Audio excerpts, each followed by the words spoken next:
الخبر علت بيت كريستياننا ترعته مدحنا استبسرلو እግዚአብሔር ንህዝቡ ዝበጽሐሉ ግዜ ሓደ ዝለዋውጥ ንርእሱ ዘይልወጥ ኣብ ሓደ ቦታ ኣብ ሓደ ስፍራ ኮይኑ ኩሉ ዝሰርሕ ውሉድና ከም መኽሊት መንግስቲ እግዚአብሔር ክንኣቱሲ ንደቀና ንመንግስቲ እግዚአብሔር ዝበቅዑ ጌርና ናይ ምጽአት ጎይታናን መድኃኒናን ኢየሱስ ክርስቶስ ብዝተፈላለየ ምልክት ኣብ ንሪኤሉን ኣብ ንሰምዓሉን ዘለና ናይ ምጽአት ነገር تا ቤተ ክርስቲያን ግን ሙሉእ ክትከውን ኩሉ ከም ዘለዋ ኣብ ኩሉ ከዓ ምልእቲ ምዃና ርኢና ነርና። በስመ አብ ወወልድ ወመንፈስ ቅዱስ አሐዱ አምላክ አሜን። ክብርን ምስጋናን ንእግዚአብሔር አምላኽና ይኹን። ነቲ ናይ ዝመዓልቲ ሰባት ክንከውን ካብ ንሪኦን ዘይንሪኦን ዝበልሃና እግዚአብሔር አምላኽና ክብርን ምስጋናን ይኹኖ። ኣቲናየ ዘለና ጾም ሐዋርያት ጾም ድሕነት ጾም በረኸት ምድርና ዝረግአሉ ውግእን ወረውግእን ዝረሕቀሉ ፋሕ ዝበለ ህዝቢ ዝእከበሉ እግዚአብሔር ዝኸብረሉ ጾምን ጸሎትን ይግበረልና። ሎሚ ምዚ ኣብ ኩሉ ኩርናዓት ዓለም መዓልቲ ኣቦታት ተባሂሉ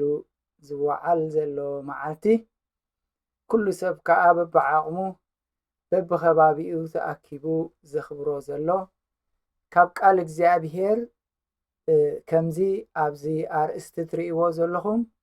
በእምሮ ሰብኡት ዝኾኑ ኣቦታት ከመይ ዝበሉ እዮም ወይ በእምሮ ሰብኣይ ዝኾነ ኣቦ ቃል እግዚአብሔር ከመይ ይገልጾ መን እዩ ዝብል ከም ፍቓድ እግዚአብሔር ክንርኢ ኢና። ኣብ ቀዳማይ ቆሮንጦስ ምዕራፍ 14 ፍቕዲ 20 ቃል እግዚአብሔር እንታይ ኢሉ ኣሕዋተየ በእምሮ ሰብኡት ኩኑ። ሕጂ እዚ ሰብኡት ኩኑ ብዛዕባ እምሮስ ቆልዓይ ትኹኑ ክብል ከሎ ቃል እግዚአብሔር ንምንታይ? ምክንያቱ በእምሮ ሰብኣይ ዝኾነ ከመይ ዝበለ ኣቦ እዩ። ኩላትና ኣቦታት እንዲና ዝነኣስና ዝዓበና ከከም ዓቕምና ኣቦታት ወለዲ ኢና። እዚ መዓልቲ ቦታት እዚ ቃል እግዚአብሔር ከም ኣቦ ካባና ዝጽበዮ እግዚአብሔር ዝደልዮ ኣቦ ከመይ ዝበለ በእምሮ ሰብኡት ኩኑ ክብል ከሎ በእምሮ ሰብኣይ ዝኾነ ኣቦ ከመይ ዝበለ ሕጂ ተቐዳማይ ከም ረቋሒ ንሪኣ በእምሮ ሰብኣይ ዝኾነ ኣቦ ናይ ብሓቂ ቃል እግዚአብሔር ከም ኣቦ መጠን በእምሮ ሰብኡት ኩኑ ዝበለ ዘማልኦ ተቐዳማይ ንቑሕ ዝኾነ ከም ተቐዳማይ ሳሙኤል ምዕራፍ 12 ካብ 17 ክሳብ 19 ቃል እግዚአብሔር ዝነግረና እቶም ህዝቢ ንእግዚአብሔር ምስዓብ ሓዲጎም ኣብቲ ከባቢኦም ዘሎ ልምድን ባህልን ክስዕቡ እግዚአብሔር ንጉሶም እግዚአብሔር መራሒኦም እግዚአብሔር ኩለንተኖኦም ምዃኑ ረሲዖም ልክዕ ከምቲ ባህልን ልምድን ናይቲ ከባቢ ዝገብርዎ ነገስታት ተመሪሖም ናብ ኩናትን ናይ ክብርን ነገር ስለ ዝደለዩ ንጉስ ሕረየልና ምስ በልዎ እዚ በደል እዚ ንእግዚአብሔር ዓመፃ ምዃኑ ሓደ በእምሮ ሰብኣይ ዝኾነ ሰብ ከዓ ዘይመርፆ ምርጫ እዩ። ስለዚ ነቢ ሳሙኤል እንታይ ገይሩ ሕጂ ዘለና የቐውዒ ኢልዎም እዛ መሪፅኩማ ዘለኹም ምርጫ እዛ ትኸድዋ ዘለኹም መንገዲ ቅንዕቲ ከም ዘይኮነት ኣብዚ ቀውዒ እዚ ጸሎት ክጽልይ እግዚአብሔር ከዓ ክፋእኩም ዓቢ ምእንቲ ክትፈልጡ ክትርእሱ ንእግዚአብሔር ክልሙና እየ ንሱ ከዓ ነጎዳን ዝናብን ክሰድድ እዩ ገና ኸይኮነ ከሎ እዩ ዝነግሮም ዘሎ። ሽዑ ሳሙኤል ንእግዚአብሔር ለመነ እግዚአብሔር ድማ በታ መዓልቲ እዚኣ ነጉድን ዝናብን ሰደደ ኩሉ እቲ ህዝቢ ከዓ ንእግዚአብሔርን ንሳሙኤልን ፈርሑ። ስለዚ በእምሮ ሰብኣይ ዝኾነ ኣቦ ወይ ሰብኣይ مستي كبابي يكونن زساماما كلون دي مرجعها مرت أسي وانتاي مخنقبر إلو نتي نا إغزابير نجر نقح كويني زكاتات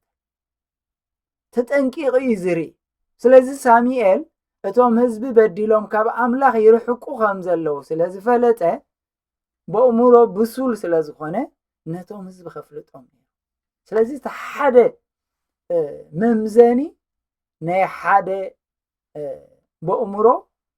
سبعي زخونه أبو نقح كخون كله تزقبر زلو بعين إغزابير كريئو كخيل كله اتخال عينات بي النريئو مس كله سب بأمرو يزن بلح كوينو نزخونه كم تقدم بيتروس 3 شوعته أتوم سووا صلاتكم ما انت خي عقات ما انت دخمت فترات كم مس دخمت فترات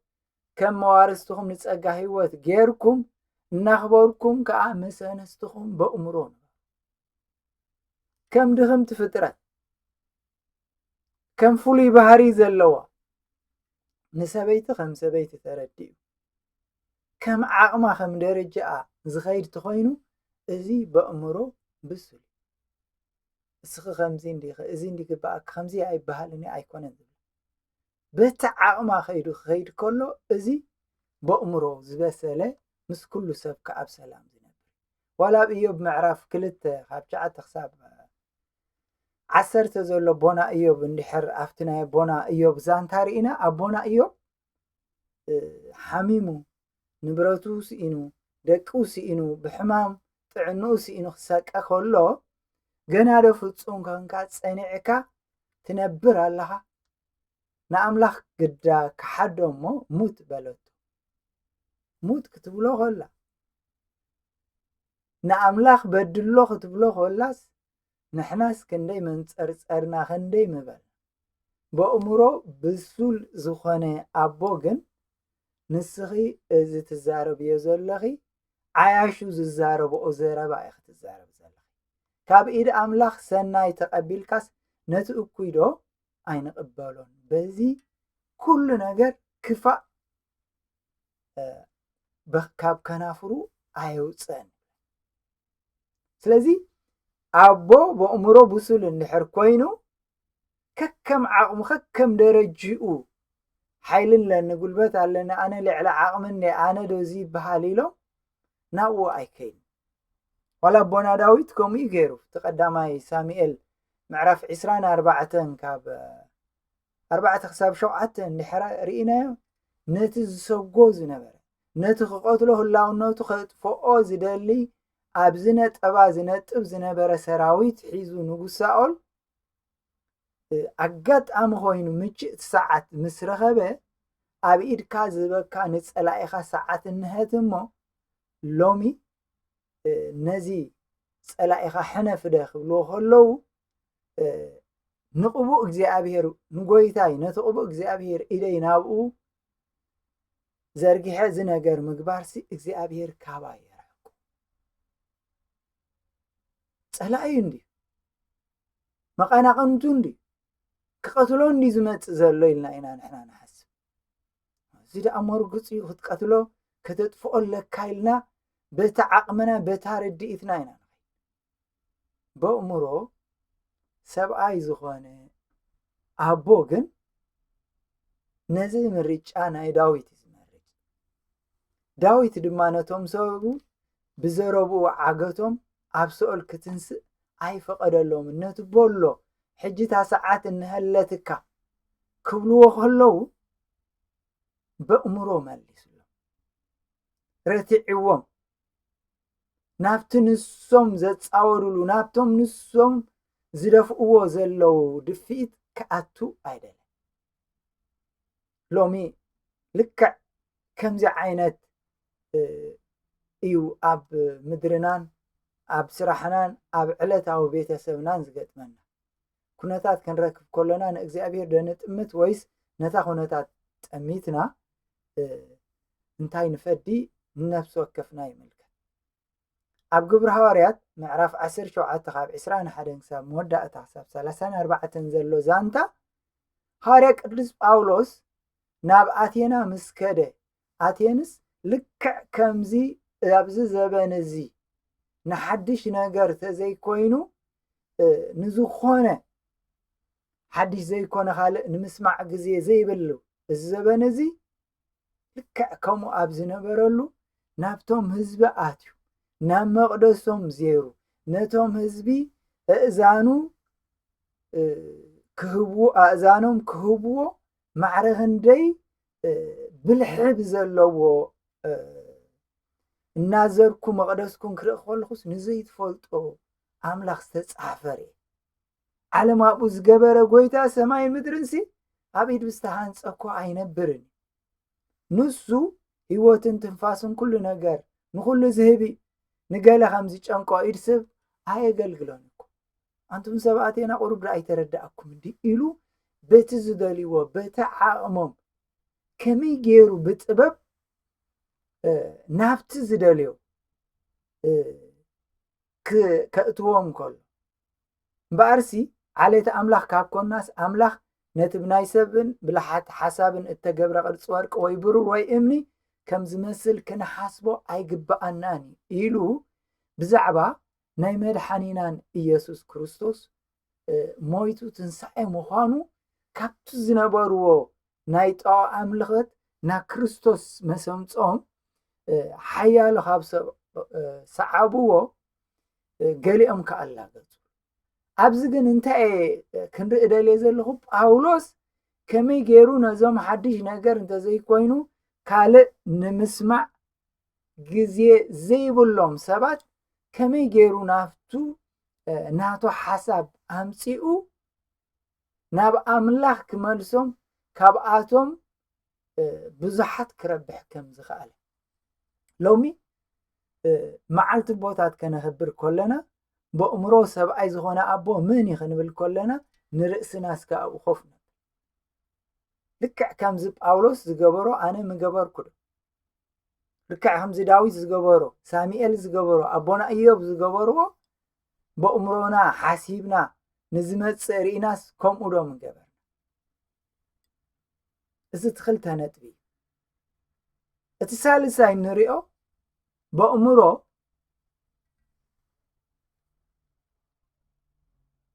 ኣብ እምነቱ ይቕረታ ጽኑዕ እዩ እምነቱ እዚ በእምሮ ሰብኣይ ዝኾነ ኣቦ ሳልሳይ ነጥቢ ዘማልኦ ብእምነቱ ጽኑዕ እዩ ከም ተቐዲምናዮ ዝበልና ንቑሕ ኢልናዮ ምስ ኩሉ ሰብ በእምሮ እዩ ዝነብር ኢልናዮ እዚ ሳልሳይ ከዓ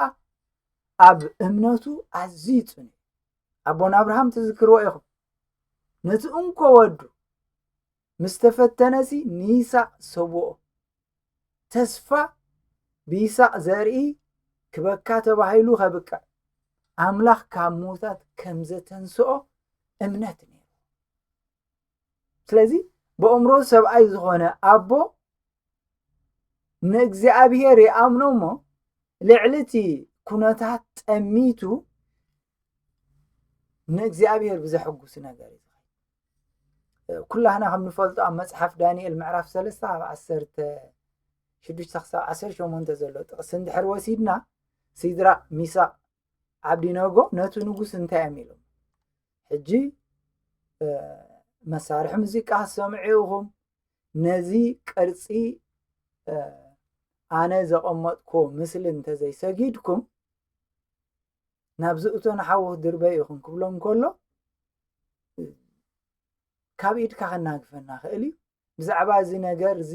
መልሲ ምሃብ ኣየድለየናን ንኣማልኽቲ ኣይንሰግድ ነቲ ዘቆምካዮ ምስሊ ወርቂ ኣይንሰግድ ከም ዘይንሰግድ ፍለጥ ኣዝዮም ነቲ ኣብ ከባቢኦም ዘሎ ከመይ ጌርና ተመሳሲልና ንወፅእ ከመይ ሞሊቕና ንወፅእ ዘይኮነ ከም በእምሮ ሰብኡት ዝኾኑ ኣቦታት መጠን ብእምነት ጀጋኑ ኮይኖም ነቲ ታሪኾም ኩላሃትና ስለ ንፈልጦ ግዜ ከጥፍእ ዘይደለኹም ኣብ ፊልጵስ ምዕራፍ 1 እውን ካብ 20 ክሳብ 24 ሃርያ ቅዱስ ጳውሎስ ኣዝዩ ብዘደንቕ ነገር ሓደ በእምሮ ሰብኣይ ዝኾነ ኣቦ ክብሎ ዝግባእ ክብል ከሎ ንርኢ ንዓሂወተይሲ ክርስቶስ ይበቅ ሙማት ዋላ ሓንቲ ፀገም የብሉ ረብሓ እዩ ሓረርታ ተስፋይ ግን ብገለ ከይሓፍር በእምሩ ኣዝዩ ዝበሰለ ሐዋርያ ጳውሎስ ነታ ዝፅበያ ዘሎ መንግስቲ ብእምነት ንዓኣ ከይሓፍር ደኣ ይጥንቀቕ እምበር ብዛዕባ እቲ ዝመፆ ዘሎ ኩነታት ፈፂሙ ድምረፅ ክብሎ ኣይነርአን እቲ ብራብዓይ ነጥብ ርኒኦ በእምሮ ሰብኣይ ዝኾነ ኣቦ ከማልኦ ዝግባእ ከመይ ዝበለ እዩ እንድሕር ኢልና ንበዓል ቃል ኪዳኑ ዘፍቅር ነቲ ኣካሉ ዝኾነ ከምቲ ቆሎስየ 3:19 ኣቱም ሰብኡት ንንስትኹም ኣፍቅርዎን ኣይተማረርዎን ዝብል በእምሮ ሰብኣይ ዝኾነ ኩሉ ግዜ እዩ ዘፍቅር ኩሉ ግዜ ከምቲ ቀዲምና ዝበልናዮ ብዓቕመን ዝኸይድ ኣብዚ ከዓ ከፍቅር ግቡእ ምዃኑ እሱ ብዘይ ምፍቃሩ ክትምረር ከም ዘላ ከምዘይ ግባኣ ካብ መረረት ወፅያ ናብ ምስጋና ክትወፅእ እዩ ዝገብር ሓምሻይ ነጥቢ ንደቁ ብናይ ጎይታ ተግሳፅ እዩ ዘርኢ እዚ በእምሮ ሰብኣይ ዝኾነ ኣቦ እግዚኣብሔር ዝደልዮ ነገር እዩ ዝገብር ከምቲ ኤፌሶን 6 ምዕራፍ 4 ኣቱም ኣቦታት ነቶም ውሉድኩም ብናይ ጎይታ ተግሳፅ ምዕዶ ኣዕብይዎም እምበር ኣይትኸርይዎም ዝብል ንደቁ ከመይ ገይሩ የዕቢ በእምሮ ብናይ ጎይታ መሰረት ከመይ ገይሮም ኣብዛ ምድሪ እዚኣ ንኣምላኽ ኣሚኖም ይስዕቡ እዩ ዝሓስብ ምክንያቱ በእምርኡ እዞም ውሉድ እዚኦም ውህበት ኣምላኽ ምዃኖም እዞም ውህበት እዚኣቶም ከዓ ገጽ እግዚኣብሔር ክርእዩ ኣገልገልቲ እግዚኣብሔር ክኾኑ እዩ ዝሓስብ እቲ ካልእ ኣዚና ኣተኪርና ክንሪኦ ዝግባእ ሻድሻይ ነጥቢ ምስ ግዜ ዝጎይ ዘለኹ ናይ ጸሎት ሰብ ጸሎት ናብርኡ ዝኾነ በእምሮ ሰብኣይ ዝኾነ ኣቦ ከመይ ዝበለ እዩ እንድሕር ኢልና ሻድሻይ ነጥቢ ናይ ጸሎት ሰብ ከምቲ ቀዳማይ ጢሞቴዎስ ምዕራፍ 2:8 ዝብሎ እምበኣር ሰብኡት ብዘይ ኩራን ውልውልን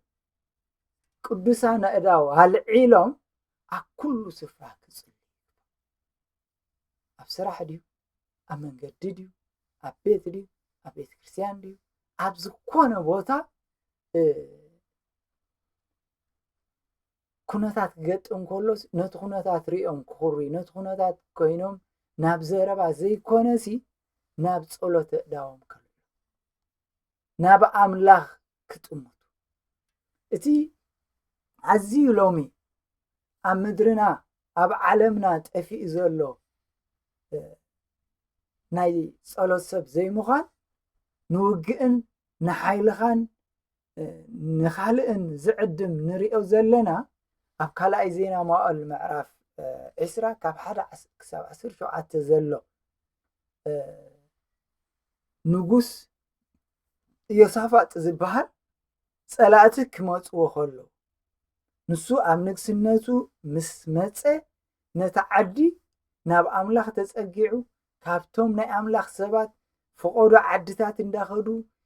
ትምህርቲ መንፈሳዊ ክምህሩ ትህዝቢ ብኩሉ ናይ ኣምላኽ ርድኢት ክህልዎ ናብ ኣምላኽ ስለ ዝቐረበ ፍቲ ምዕራፍ 17 ካልኣይ ዜና ከነንብቦ ከለና ኣምላኽ ኣብቲ ከባቢሲ ፍርሓት ስለ ዝቆመሎ መንም መፂ ክዋግኦ ዘይክእል ንጉስ ሰራዊት ነይሮሞ ኣብ ይሁዳ 1,060,000 ዝኾኑ ልዕሊ 1,000,000 በብኸባቢኡ ሰራዊት ነይሮም ግን ደቂ ዓሞንን ዓመናውያንን ምስ መፅዎ እዚ ቦዚ እንታይ ገይሩ ናብ ቤት እግዚአብሔር ኣቅድሚ እግዚአብሔር ምስ ህዝቡ ንኩሉ ህዝቢ ኣዋጅ ኣውጁ ንኩሉ ንሱን ኣብ ሃገሩ ዝቕመጡ ህዝብን ኣኪቡ እንታይ ኢሉ ወኣምላኽና ነቶም ኣብዛ ሃገር እዚኣ ተቐሚጦም ዝነብሩ ኣቅድሚ ህዝብኻ እስራኤል ዘባረርካዮም ንኣና ከዓ ንዘር እብርሃም فتيخا نزل عالم زهاب كيام سخادة يكون كان أبزع عدزي عنك مزقبر كان مقدس سرحيل كان كفاء ويسيف ويفيرا ويتميت زخون انت متصحا أكيد مو دويلكم أبزع بيت زيئة نابخا خن مهل اللي يكون كان صوعك حجخا أنه دك عمون نسرائيل مصيوم አለው ካብቲ ዘረስተኻና ርስቲ ከውጹና መጽዮም አለው ወአምላኽ ኣይትፈርድ እንዲኻ ንሕናስ ኣብ ቅድሚ ዝመጸልና ዘሎ ጭፍራ ሓይሊ የብልናን እንታይ ከም ንገብር ኣይንፈልጥን ኢና ኣዒንትና ግና ንዓኻ ይጥምታሉ ህፃውንቶም ኣንስቶም ደቆም ኣብ ቅድሚ እግዚአብሔር እዚ ኣብ ምድርና ጠፍዩ እዚ ኣብ ዓለም ጠፍዩ أنا حايل لنا بعد كسوق حجزني أن كم زي جرنا زي صوار زي خلات زي سراوي تايبل كابكنا زرك بربحة خمسة اللي فليتو نابت صولت كأدخل منفسك زي أبير مسيخ أتوج أنا أملا خنبر نهاتكم أيكونن أكيد مزعبيش إفرا أي تفرحوا أي تشبروا يلو اتمدحان زي أبير مساخاتكم كم زخانة رأيو يلو كيا زخانة مستنكر زخانة جبري كبر كلنا أبوتات عديتات حوات بأمره سب عايز وخنا أبو خميز بلاين لحريلنا كنا تات كم تسخلوا مسك زي أبير زلنا أب حيلون أب كل تصومون أب تزلوا مدراونا جر زي كونسي أب زي أبير زوك ثاني مدة أتا مسك زينا قلت في لك خير على آية نخلوتي نسخة جنا إلو نتيتوس نتوتعي تمرت كم زجبا أجيركا نجر اتوم أرجو تسوت اتوم بوتاسي تنققات كهون حدا بأمره سبعي زخون بو تنقق يزخون رزين يزخون لبام يزخون بأمنات حيال يخون بفقرة صنع يخون بتعقستي زين برابو كابتم تقناق انتناسي حادو كاب زعبا زبلو كفاء نغرسي إنو من تخحفر بنصوح تمرتي بمرزان منقب بزي بلو طعي زربا نسناي قبر زبلة رأسو أرآيا سلازي لومي معالت بوتات كان أخبر كلنا أكل كرنعات نتن نلقن هابي فازر داي إلنا ونكن سدد كلنا بأمره سبعي زغني أبو هميز بلاينا نحسب يقبعنا عمت بزي قال أملاح بزبلو مسرح تقنينا حاسبنا نزمع على تخنوعلو ندحركي إلنا إذا شو عتنت بي زمالا إذا تقسنا يو لك كابز مدراوزو لحساب وسينا سمايا حساب شو تبقى أمره سبقو تكونوا بأمروس قلعوي زخونو زخلو قتلاتن وقئن معناون نعيت عمني أنا حيلي كريز بالكو أمرو قلعي قال إكزابيري أنا يكون كوني بأمرو قلعا زخونة زحسوا حسن بأمرو سبعي زخونة أمرو زحسوا قن انتاين لحريلنا بعين إكزابيري زيريو نإكزابيري زاركبو እግዚአብሔር ኣብዚ ነገር እዚ እንታይ ኢኻ ትብል እንታይ ኢና ክንገብር ዘለና እንታይ እቲ ምኽርኻ ኢሉ ምስ እግዚአብሔር ይዝማኸር ናብ እግዚአብሔር ይጾሩ ዝድርቢ ተቀዳማይ ቆሮንቶስ 16 ፍቅደ 13 እንታይ ኢሉ ንቑሑ ኣብ እምነት ጽንዑ ሰብኡት ኩኑ በርትዑ ከምዚ ጌርኩም ተዋብኡ ከምዚ ጌርኩም እዚ ግበሩ እዚ ግበሩ እዚ ግበረ ይኮን نقح مالت كم زخنو بلوت أنا حنا أبصلت نقح مالت أب إمنت صنع مالت بأمرها سبعي مخاني برتعو زيابير نزيك قال زيك نقرنا خلو نزيك قال زيك مهرنا خلو علام هلومو نزيك قال زي بزمع عالتي أبوتات زي أمدرنا بأمره سوء زخونو مراحة كبنا ناي إمنت اليوم ناي مراحة هاجر اليوم ناي مراحة سراويت دي ناي مراحة المعات دي ناي مراحة تمرت دي نهاجر ملو زنق أنوقو بأمرؤهم سبقت زخون مس እግዚአብሔር ተማኺሮም ንምድሮም ዝሃንጹ ንቤተ ክርስቲያኖም ዝሃንጹ ንህዝቦም ዝእክቡ ንህዝቦም ከምዚ ናይ የሳፋጥ ካብ ኩናት ሞት ሓደ ኣይንደልን ኢና ኢሎም ምስ እግዚአብሔር ተማቢቶም እግዚአብሔር ዝቀደደሎም ቅዲ ዝኸዱ እግዚአብሔር ክበና ሰናይ ፍቃዱ ይኹን ጾምና ጾም ድሕነት ጾም በረኸት ገይሩ እንሰምዖ ሙሉ ዓለም ዘሎ ኩናትን ወረኹናትን እግዚአብሔር በኃይሉ እግዚአብሔር ብኽእለቱ እግዚአብሔር ብጥበቡ ሰላም ክበና ሰናይ ፍቃዱ ይኹን ንአብን ንወልድን መንፈስ ቅዱስን ምስጋና ይኹን ሎምን ኩሉ ሻዕን ዘለዓለም